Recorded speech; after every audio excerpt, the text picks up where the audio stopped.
Buenos días, mi nombre es Kenia Moreno y hoy vamos a hablar acerca de los síndromes bronquiales.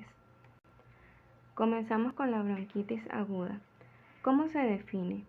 Es el conjunto de síntomas y signos producidos por la inflamación aguda de la mucosa bronquial con una duración aproximada de 1 a 3 semanas. Puede producirse por diversas causas, ya sea infecciosas, irritativas o alérgicas, y casi siempre se acompaña de inflamación de la mucosa traqueal. Para hacer un repaso rápido sobre la anatomía, tenemos que el sistema respiratorio está dividido en la vía aérea superior, que comprende las fosas nasales, faringe y laringe, y la vía aérea inferior, que corresponde a partir de la tráquea hasta la carina, donde se bifurca en un bronquio derecho y un bronquio izquierdo, los cuales penetran a los pulmones a través del ilio, donde también entran las venas y arterias pulmonares y bronquiales. El bronquio derecho es más corto y vertical y el bronquio izquierdo es más largo y horizontal. Recordar que cada pulmón está dividido en lóbulos y que cada lóbulo está dividido en segmentos. Cada segmento recibe su propio bronquio, que se denomina bronquio segmentario. Es decir, que el bronquio derecho se divide a su vez en 3 bronquios lobulares, superior, medio e inferior, mientras que el izquierdo se divide en 2, superior e inferior. Luego se continúan los bronquiolos hasta llegar a los bronquiolos terminales y bronquiolos respiratorios, donde se produce el intercambio gaseoso. En esta imagen de al ladito inferior derecha, quise colocar esta imagen donde apreciamos un bronquio inflamado con moco, representativa de la bronquitis aguda.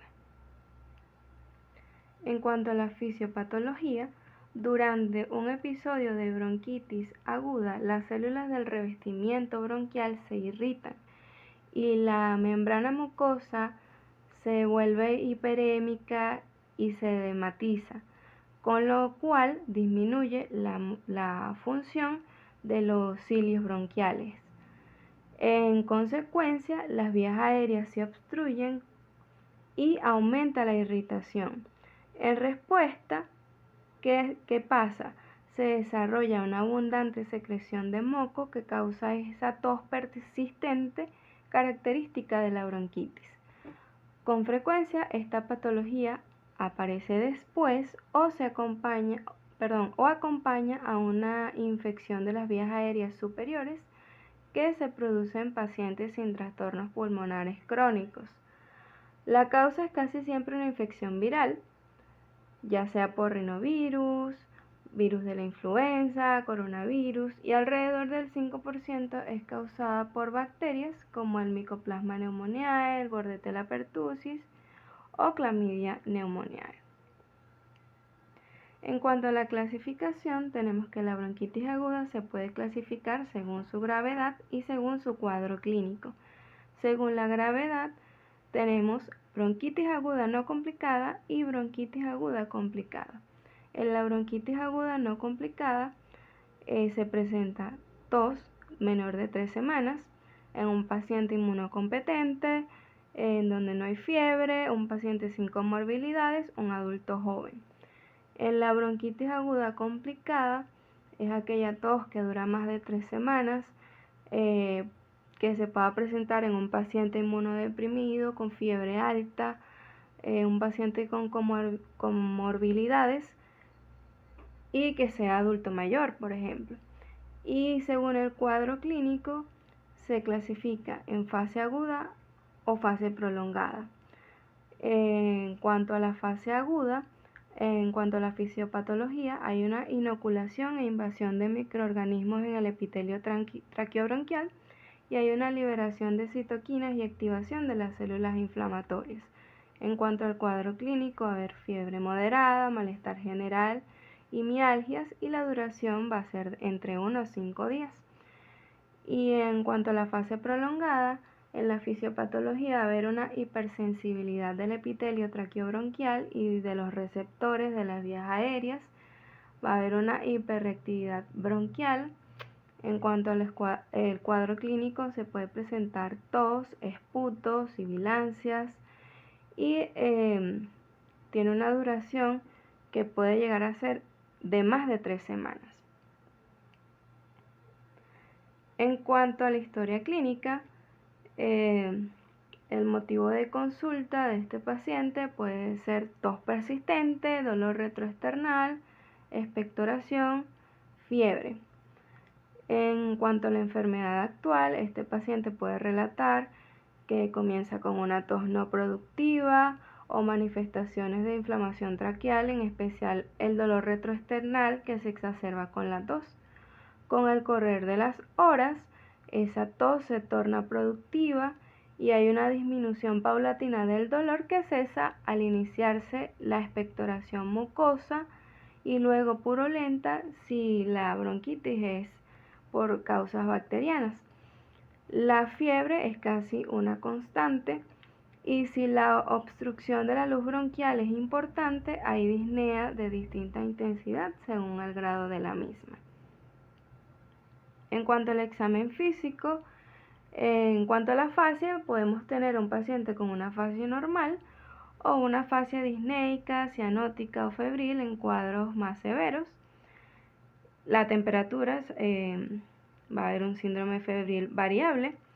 Y en cuanto al examen físico del aparato respiratorio, en la inspección va a ser normal, taquipnea si hay dificultad respiratoria, a la palpación vamos a tener vibraciones vocales normales, a la percusión sonoridad pulmonar normal y a la auscultación el murmullo vesicular normal. Podemos encontrar estertores roncus y crepitantes o sibilancias. La auscultación de la voz va a ser normal y a la auscultación de la tos nos puede indicar que hay movilización de secreciones. En cuanto al en cuanto a los estudios complementarios, los exámenes de laboratorio son importantes. El hemograma, proteína C reactiva, eritrosedimentación son de utilidad para la orientación etiológica. Y en cuanto a la imagenología, el rayo X de tórax es importante, aunque muchas veces suele aparecer normal o muestra un discreto aumento de la trama broncovascular. Ahora vamos a hablar sobre la bronquitis crónica. La bronquitis crónica se caracteriza por una tos productiva durante más de 90 días al año, es decir, 3 meses, continuos o recurrentes con una duración mayor de 2 años, producidos por hipersecreción bronquial crónica irritativa en ausencia de otra afección pulmonar o bronquial. Este es un proceso asociado con la exposición a irritantes bronquiales como el tabaco, contaminación ambiental, exposición laboral e infección respiratoria a repetición. Tiene dos grandes extremos del espectro clínico, que pudiera ser una bronquitis crónica simple sin limitación crónica al flujo aéreo y bronquitis crónica con limitación crónica al flujo aéreo. En esta imagen solo quería mostrarles que queda ilustrado cómo se inflama el bronquio y cómo hay un exceso de moco. En cuanto a la fisiopatología, hay una inflamación activada por estas partículas extrañas aspiradas. En este caso, por ejemplo, el cigarrillo, liberando neutrófilos, los cuales producen una enzima elastasa que atraen a los macrófagos para destruir los agentes nocivos. Esto ocasiona una disminución en la movilidad de los cilios y un aumento en la producción de moco, produciendo cambios a nivel de las células bronquiales, lo que hace que persista la inflamación crónica. En cuanto a la historia clínica, esta bronquitis crónica es más frecuente en el hombre adulto. En el motivo de consulta tenemos que un paciente puede presentar tos productiva persistente, disnea, cianosis. En cuanto a la enfermedad actual, lo más típico es la presencia de tos permanente desde hace más de 2 años con paroxismos matutinos, es decir, una tos de predominio matutino. En ocasiones puede presentarse de manera quintosa, persistente, con cianosis y trastorno de la conciencia, que llevan a la caída e incluso a la pérdida de la conciencia. También hay expectoración mucosa, que en las exacerbaciones agudas se torna mucopurulenta. Un síntoma muy característico es la disnea de esfuerzo progresiva, que acompaña a la instalación solapada del enfisema pulmonar. En cuanto a los antecedentes personales, es muy importante averiguar si este paciente fuma y también investigar la existencia de otros cuadros similares de bronquitis reiterativos. En el examen físico general, los hallazgos varían con la evolución. Al comienzo pueden haber pocas alteraciones, sin embargo, en las fases avanzadas con limitación crónica de flujo aéreo, vamos a ver a un paciente con disnea en reposo con una fascie que se denomina el abotagado azul. Un paciente disneico con una coloración de su piel un poco azulada, abotagado. En el examen físico segmentario, las manifestaciones torácicas de la inspección, palpación y percusión dependen del momento evolutivo de la enfermedad, que avanza en forma progresiva hacia el enfisema pulmonar con el correr del tiempo. En la inspección vamos a ver un tórax normal o tórax en tonel si existe enfisema asociado. A la palpación vamos a tener vibraciones vocales normales o disminuidas. Puede haber frémito bronquial y expansibilidad torácica disminuida. A la percusión, sonoridad pulmonar normal o hipersonoridad si existe enfisema. A la auscultación, murmullo vesicular puede estar disminuido según la abundancia de estertores, y podemos encontrar estertores roncus y sibilantes en ambos hemitórax. En cuanto al diagnóstico y los complementarios, pues es importante realizar una buena anamnesis y un buen examen físico. En cuanto al laboratorio, pues es importante los resultados del hemograma, de la fórmula leucocitaria, eritrosedimentación, PCR, ya que estos sirven para valorar las agudizaciones. También es importante los gases en sangre, que informan respecto si existe alguna insuficiencia respiratoria que pueda presentarse. Y en cuanto a la imagenología, la radiografía de tórax en los bronquíticos crónicos sin complicaciones puede ser completamente normal y puede aparecer solo refuerzo de las sombras normales del pulmón e ilios. Por último, vamos a hablar sobre el síndrome de bronquiectasias. El síndrome bronquiectásico es el conjunto de síntomas y signos producidos por la dilatación anormal e irreversible de los bronquios debido a la destrucción de los componentes musculares y elásticos de sus paredes. Las bronquiectasias por lo general se localizan en una base pulmonar, es unilateral y puede ser de extensión variable. El origen puede ser congénito o adquirido, siendo más frecuente de forma adquirida, donde una obstrucción bronquial crónica produce un acúmulo de secreciones que se infectan y debilitan aún más las paredes. En cuanto a la fisiopatología, se presenta una dilatación anormal que afecta sobre todo a los bronquios de mediano calibre, pero puede extenderse a bronquios distales y bronquiolos. Considerar a la bronquiectasia como el punto final de diversos trastornos que causan inflamación crónica de las vías respiratorias. Entonces, las bronquiectasias pueden ser difusas, si afecta muchas áreas de los pulmones, o focal, si solo aparece en una o dos áreas pulmonares. En cuanto a la clasificación, la podemos clasificar según la intensidad de las dilataciones bronquiales. Tenemos entonces las bronquiectasias cilíndricas tipo 1, las bronquiectasias varicosas tipo 2 y las bronquiectasias saculares o quísticas tipo 3, que estas suelen presentarse principalmente en los grandes bronquios.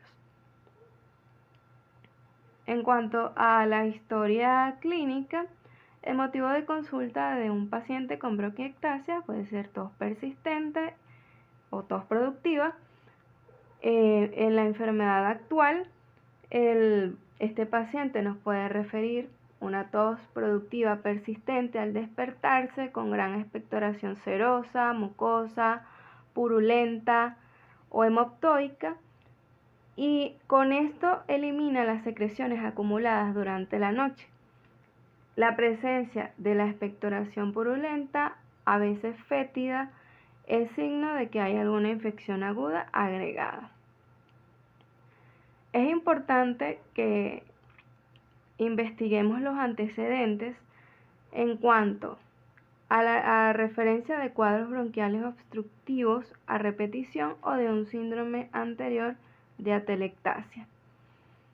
En cuanto al examen físico, la facie puede ser en casos muy avanzados cianótica, en piel y mucosas, en bronquiectasias extensas y crónicas se puede observar cianosis de tipo central. En las extremidades podemos encontrar hipocratismo digital o dedos en palillo de tambor. Y en el examen físico segmentario, a la inspección, vamos a encontrar un tórax normal o un tórax en el que la piel se observe cianosis. A la palpación, una expansibilidad torácica y excursión de una o ambas bases afectadas. A la percusión, matidez y luego sonoridad cuando el paciente expectora las secreciones. Y a la auscultación, murmullo vesicular disminuido. Y se pueden encontrar estertores crepitantes y sibilantes. Coloqué esta imagen para que observen cómo se ven los dedos en palillo de tambor que se pueden observar en este tipo de pacientes con bronquiectasias. Y por último tenemos diagnóstico y exámenes complementarios. Es importante hacer una buena anamnesis y examen físico, y los exámenes complementarios pues nos ayudan muchísimo en el diagnóstico. Es importante hacer un hemograma, gases en sangre y también la radiografía de tórax, la tomografía computarizada de tórax de alta resolución también es una buena herramienta diagnóstica, broncografía o cultivo de esputo para bacterias y micobacterias con el fin de identificar microorganismos colonizadores. Este ha sido todo el seminario. Muchísimas gracias.